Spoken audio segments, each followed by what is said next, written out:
Brain of Britain, 1986.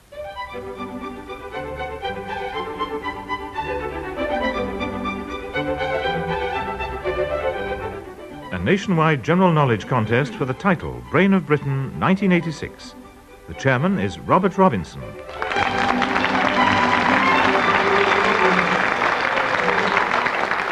Let me welcome you to the final of our quiz. The four finalists are Stephen Gore, an internal auditor from Beaconsfield, Arthur Naylor, a schoolmaster now retired from Southport, Robert Close, an architectural historian from Ayr, and David Dewar, a schoolmaster from Stourbridge.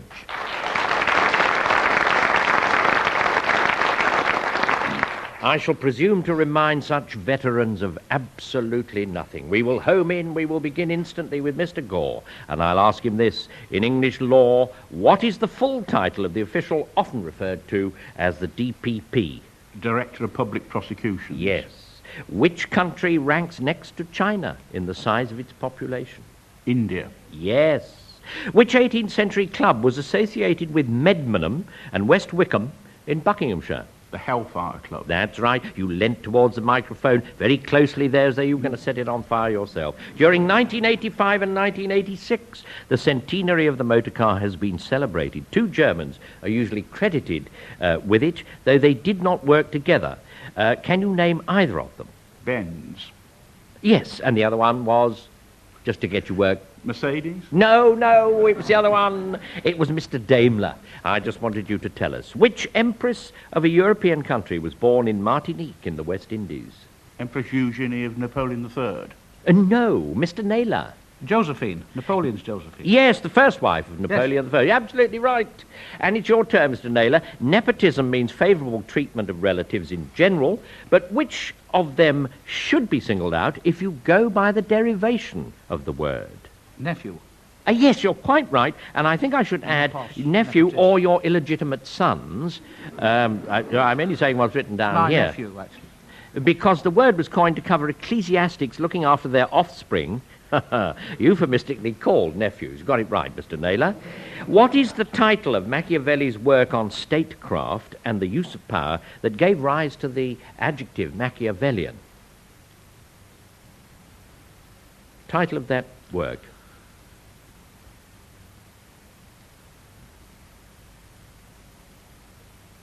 Out of time. Mr. Close. The Prince. Yes, you're right. Now it's your turn, Mr. Close. What full name of the road in Paris which is known for short as the Boule Miche? The Boulevard Michelin. No, not that. That's a tire, isn't it? No, it isn't. Mr. Gore. The Boulevard Saint-Michel. Yes, precisely. Mr. Dewar, the unit of currency in Germany is the Deutsche Mark, which is divided into 100 what? Pfennigs. It is? Who wrote the new Machiavelli? Don't know. Nope. Mr. Naylor? H.G. Wells. He did indeed, and that brings us to the end of our first round in this, our final, and the scores are 1 to Mr. Dewar, 1 to Mr. Close, 3 to Mr. Naylor, 5 to Mr. Gore.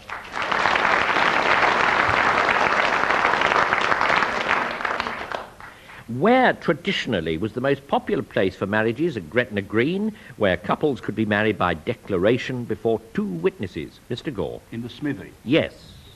The word whiskey is derived from the Gaelic ushka behe. Don't guarantee the pronunciation. Got it from the pronunciation department, but it may have got a little sort of tainted in the process. What does ushka behe mean? Good health. No, Mr. Naylor? Water of life. You're quite right. Water of life. Yes, indeed.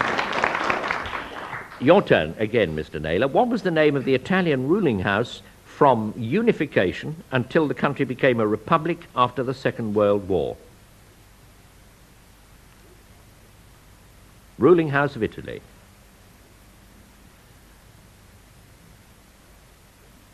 Out of time, Mr. Dewar. House of Savoy. Yes, you're right. Mr. Close, of which bird are there species called the Arctic, the sandwich, the roseate, and the sooty? Tern. Yes. What was the Christian name of Henry James's psychologist and philosopher brother? William. Yes. Which political party in France was founded and is led by Jean-Marie Le Pen? It's usually called the National Front. Yes, that's it. Tolkien's The Lord of the Rings is divided into 3 parts, each with its own title. Can you tell us one of those? The Wildwood. No, it isn't that. Mr. Dewar. The Two Towers. Yes, the other titles are Fellowship of the Ring and The Return of the King. Now it's Mr. Dewar's turn. In which city of Asia Minor was St. Paul born? Tarsus. Yes, he was. What film had a script by Noel Coward, which was an expanded version of his own one-act play called Still Life?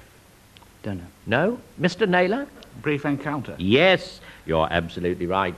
And now let me tell you what the scores are. At the end of that second round, 4 to Mr. Dewar, 4 to Mr. Close, 5 to Mr. Naylor, 6 to Mr. Gore.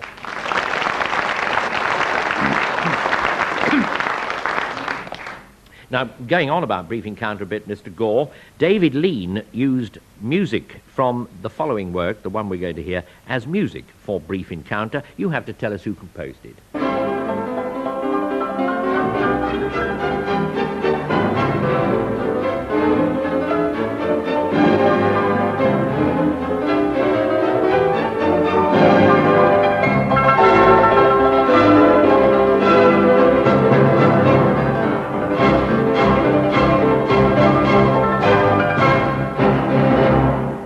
Rachmaninoff. Yeah, you could hardly wait, could you, Mr. Gore? Yes, yes. And I think the audience knew, too.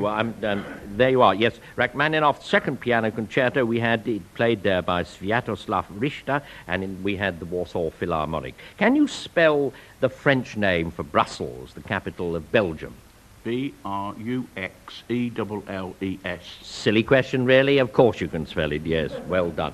Lin Piao, whom Chairman Mao had named as his successor in 1969, died in 1971. How is he said to have died? In an air crash en route to the Soviet Union. Yes. What is the meteorologist's term for the combined effect of air temperature and wind speed that can make it effectively colder than a thermometer alone would indicate? Chill factor. No, Mr. Dewar? Wind chill factor. Yes, that's why I gave that little look at Mycroft. But this being a final, it has to be precisely right. You were very near, Mr. Gore, but wind chill factor is the true and real answer. Mr. Naylor, of whom did Margot Asquith say he couldn't see a belt without hitting below it? F.E. Smith. No, Mr. Gore. Lloyd George. Yes, it was Lloyd George. Mr. Close, in his painting The Marriage of the Arnolfinis in the National Gallery, Van Eyck managed to include what's believed to be a picture of himself. How did he do it? He's seen in the mirror behind them. Yes, that's right. It has an inscription, Jan Van Eyck was here above it, but he's seen in the mirror. Why was the composer Ethel Smith once sentenced to 2 months in Holloway? Because she was a suffragette.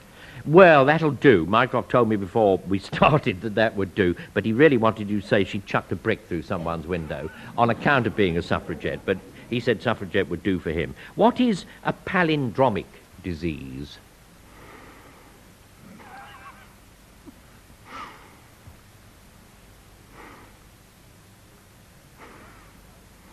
Out of time.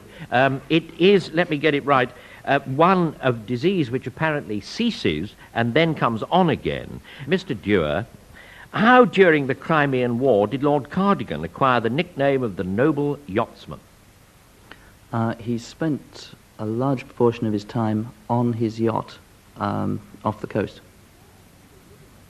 Yes, he well, did. living on his yacht. He Yes. did indeed. I mean, that's what he did, and he left the soldiers to live in tents on shore, and there he was. Which film actor has in recent years turned to novel writing with storybooks called A Gentle Occupation, Voices in the Garden, and West of Sunset?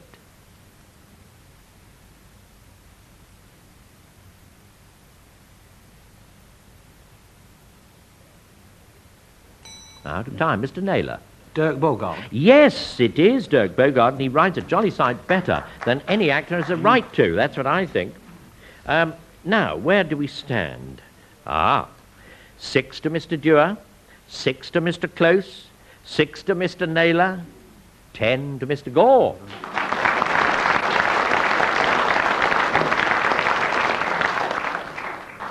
Mr. Gore, the flag of Lebanon is horizontally striped red, white, red, with an appropriate traditional local product on the white stripe. What is that product? A cedar. It is. Which of the Austrian provinces is in two separate parts with territory of another province between them? The Tyrol. Right. Members of the House of Commons may punctuate their speeches by saying Mr. Speaker to make it clear to whom they're talking. What do members of the Lords say in similar circumstances? My lords. Yes, and Mycroft, a rare burst of humour on his part, excellent, I thought. He says here, or as a noble lord once said in the 1940s, my dears. I'm glad he put that in. The first electronic computer was named Colossus, and it was built in this country in 1943. What was it built for, Mr. Gore? For the National Health Service when it came in. No, wasn't that Mr. Dewar? Cracking enemy codes. Yes, that's exactly what it was, cracking codes. Mr. Naylor, which queen consort of this country was the subject of the verse which runs, Most gracious queen, we thee implore to go away and sin no more, but if that effort be too great, to go away at any rate. Pretty rotten. Queen Caroline. Yes, it was. George IV's wife, whom he tried to divorce. Who created the fictional American Midwestern towns of Zenith and Gopher Prairie? Sinclair Lewis. He did indeed. The Queen was 59 when she distributed the Royal Maundy in Chichester Cathedral in March.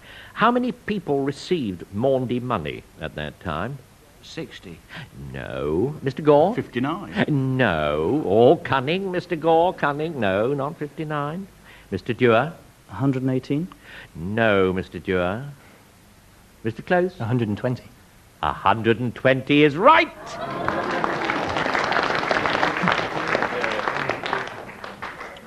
Mr. Close, it's your turn again. There is an African capital city now called Banjul. What was its name until 1973? Bathurst. It was.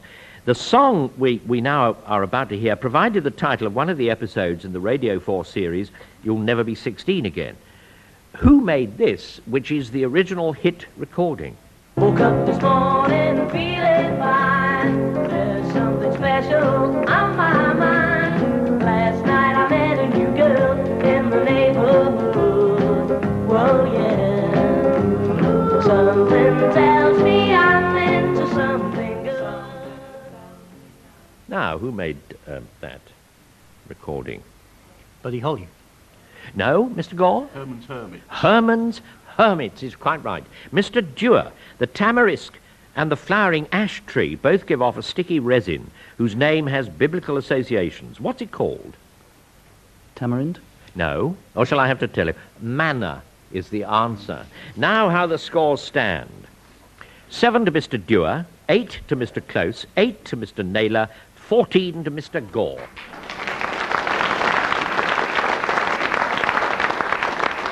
Mr. Gore, what was the name given to Louis-Philippe Joseph, Duke of Orleans, who supported the French Revolution of 1789? Philippe Egalite. Yes. Whose first words to whom were, how are you? You have been in Afghanistan, I perceive. Is that Livingston to Stanley? Certainly not. Mr. Close. It's Holmes to Watson. It is Holmes to Watson. Mycroft would certainly know that. I'm glad he put that question in. Mr. Naylor, which is the only football club to have been in the First Division without a break since the league was reformed in 1919? Everton. No, Mr. Gore? Arsenal. Yes, Arsenal's the answer. Mr. Close, besides England, which European countries does the Greenwich Meridian pass through? France. That's it, I think. No. France and Spain is the answer. Yes. Mr. Dewar, what will you find listed in the red data book? I don't think I would. Well, no, if you opened it, if you went there and saw it. But you don't know. Mr. Close. Threatened species of wildlife. That's right. That's what you'd find. And now the scores are 7 to Mr. Dewar, 8 to Mr. Naylor, 10 to Mr. Close, 16 to Mr. Gore.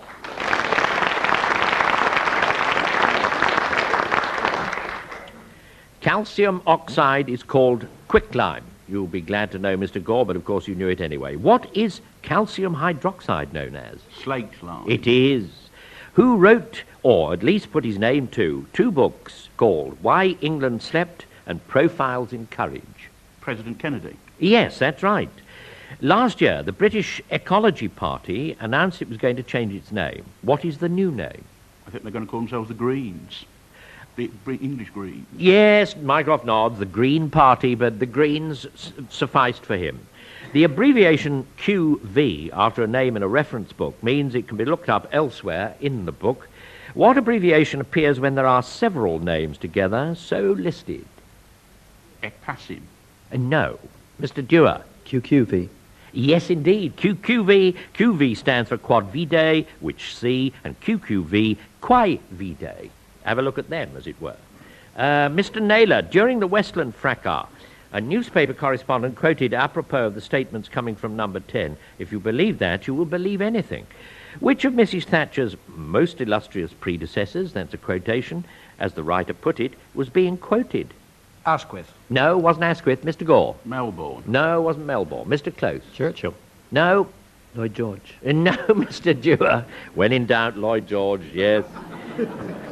No, it was the Duke of Wellington. It was when a fellow came up to him as he was crossing the road and said, "Mr. Jones, I presume?" And the Duke said, "If you believe that, you'll believe anything." So, where are we? Mr. Close, to which island group do Corfu, Cephalonia and Ithaca belong? The Ionian Islands. Yes. Which newspaper editor wrote the book Good Times, Bad Times? Rees-Mogg. No, Mr. Naylor. Harold Evans. Yes, he did. Mr. Dewar, what is the special obsession of the type of birdwatcher known to his or her fellow birdwatchers as a twitcher? It's a person that will go some distance to get a very rare sighting of a bird. Yeah, that's perfectly true, yes, or a sighting of a rare bird, but that's it. For a novel to be eligible for the Betty Trask Memorial Prize, it must fall into one of two categories of subject matter and format. Can you name one of them? One of those categories?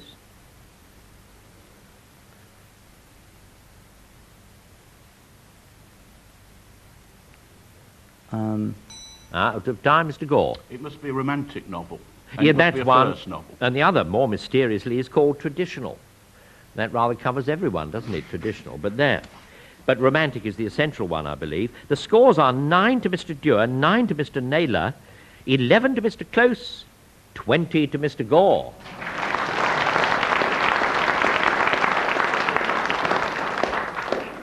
Mr. Gore, the frequently irreverent Sidney Smith said that he must believe in the apostolic succession, there being no other way of accounting for the descent of the Bishop of Exeter from whom? St. Peter? No. Mr. Dewar? Christ. No. Mr. Close? Adam. No. Mr. Naylor? Monkeys. No. Judas Iscariot, I'm afraid, is the answer. Oh dear, oh dear. How shockingly rude, but then that was his way. Which of the American presidents, Mr. Naylor, carved on Mount Rushmore is wearing glasses? I really didn't know that that was the case. Adams. No. Mr. Close? Roosevelt. Theodore. Yes, absolutely right. Well done. Yes. And they're not only glasses, they're pince-nez as well. Look closely next time. Mr. Close, in the word bylaw, what is the derivation and original meaning of by? B-Y. A secondary law, a law passed at a lower court. No, it isn't that. Mr. Naylor. It derives from the old word bury, meaning borough or locality. Yes, I'm inclined to give you that, and certainly Mycroft is. You didn't say Scandinavian, because it does mean a town, borough, or village. Mr. Dewar, what is unusual about the way a chameleon's eyes operate? Not unusual for chameleons, of course, but you know what we're getting at. They only operate in this way, but I suppose if ours did, it would be unusual. I think that's it, really. Out of time, Mr. Close? They can look different ways at once. Certainly they independently can. operated. Yes. Well, why that's amusing, I don't know, but it somehow is to me. Now the scores are 9 to Mr. Dewar, 10 to Mr. Naylor, 13 to Mr. Close, 20 to Mr. Gore. When the then Mayor of London, one Adam Bam, died during his year of office in 1397, whom did the King, Richard II, appoint to succeed him, Mr. Gore? Dick Whittington. Yes. Of whom did John Aubrey write, I've been told that when he was a boy, he exercised his father's trade, but when he killed a calf, he would do it in a high style and make a speech. Shakespeare. Right. What is the foreshore? It's the bit of the beach that is never covered by the tide. No, it isn't that, Mr. Naylor. It's the area of a beach that lies between high and low water mark. That is precisely what it is. And your turn again, Mr. Naylor. What feature of a British sovereign's funeral began when one of the horses pulling the gun carriage carrying Queen Victoria's coffin shied, and of course the whole thing was unable to proceed? What thereafter, or what Well, they thereupon began? They don't trust horses now. Sailors pull it. That's it, and they got the sailors to do it then and ever after. How did the glass snake come to be called that? Its skin's rather transparent. You can see through it. Nice thinking, but no, it isn't that. I'll have to tell you, what a pity. Its tail breaks off very easily when you grab it. Mr. Close, in the 9th edition of the Encyclopaedia Britannica, articles first appeared on Beaumont and Fletcher, on Christopher Marlowe, and part of an article on Keats, and they were all signed with the initials A.C.S. Can you deduce who that was? No, don't know. No? Mr. Dewar? Southey? No. Mr. Gore? Swinburne. Well done, sir. Swinburne. Because it's Algernon Charles Swinburne. You didn't even bother us with that. You thought we all knew. Mr. Dewar, the National Farmers Union suggests to local authorities that they enact bylaws relevant to the burning of straw. You'll be glad to hear. They ban burning at night. When else is it banned by these laws? In periods of extreme drought? No. Mr. Close? During periods of high wind. No. Mr. Gore? In the high summer. No. Have a crack at it, Mr. Naylor. When the wind's blowing in the direction of the farmer's house. No. No, they wouldn't do it then either. But they're against doing it at weekends and bank holidays, whether the wind blows or whether it does not. And the scores are now 9 to Mr. Dewar, 12 to Mr. Naylor, 13 to Mr. Close, 23 to Mr. Gore.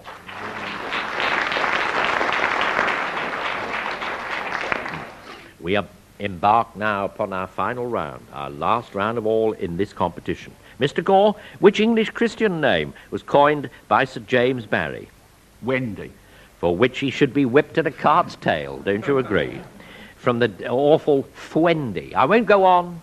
I don't want to go on. The natural gas industry uses mercaptans for safety. How, Mr. Gore? Are they like containers? No, that's not it. Mr. Dewar? To stop the gas from leaking out? No. Mr. Naylor? There's something they put in the gas to give it a smell so you can tell when it has leaked out. 100% right. Oh, bravo. Well done, Mr. Naylor. Your turn again. Who, during the siege of Troy, was killed by Hector while wearing the armor of Achilles? Patroclus. Yes. When one actor upstages another, why physically does he put him at such a disadvantage? The one that's been upstaged will have to turn to speak to the other one who's upstaged him, so he'll have his back to the audience. Absolutely right. Can't add a word to that. Perfect. The first term of the academic year is known by the same name at Oxford and Cambridge. What is it called? Michaelmas. It is. In which of the arts is labanotation used? It's a way of setting down the choreography of a ballet. It is, indeed it is. Which regiment of the British Army, Mr. Naylor, is sometimes known as the Kiddies?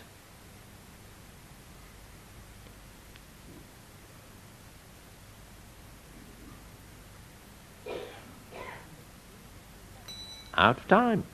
It is the Scots Guards, because they at one time were supposed to be the most junior, hence Kiddies. Mr. Close, what game is played by a team which includes 3 full forwards, 3 half forwards, 3 centres, 3 half backs, 3 backs, 2 followers, and a rover? Woof woof. Netball. No. Mr. Dewar? American football?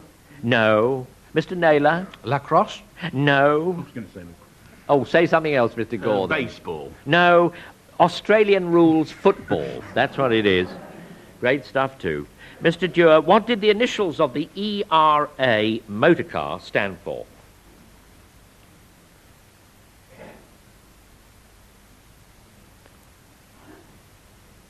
The electric... No. No, Mr. Naylor. English racing automobile. Yes, precisely that. Well done. And that was a mark garnered on the tape, for I now tell you what the final scores are. 9 to Mr. Dewar, 13 to Mr. Close, 18 to Mr. Naylor, 24 to Mr. Stephen Gore.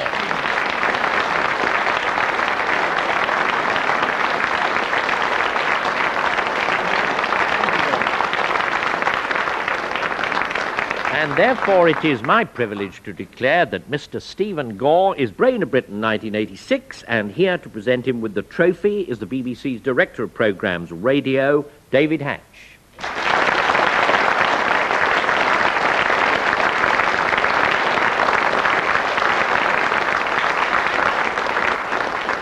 Stephen, I present you now with the Silver Salver. You get the applause and the flattery, which will inevitably follow. And I simply ask you to remember Adlai Stevenson's succinct observation. Flattery, he said, is all right, as long as you don't inhale.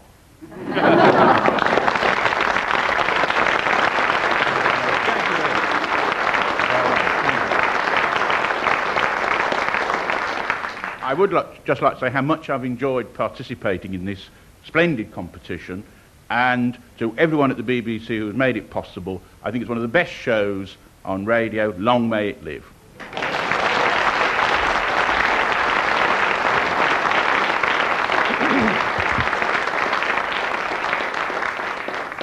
And so our congratulations to Stephen Gore on becoming Brain of Britain 1986. Next week, he will return to face 2 previous winners in a special challenge match, Brain of Brains. Until then, goodbye.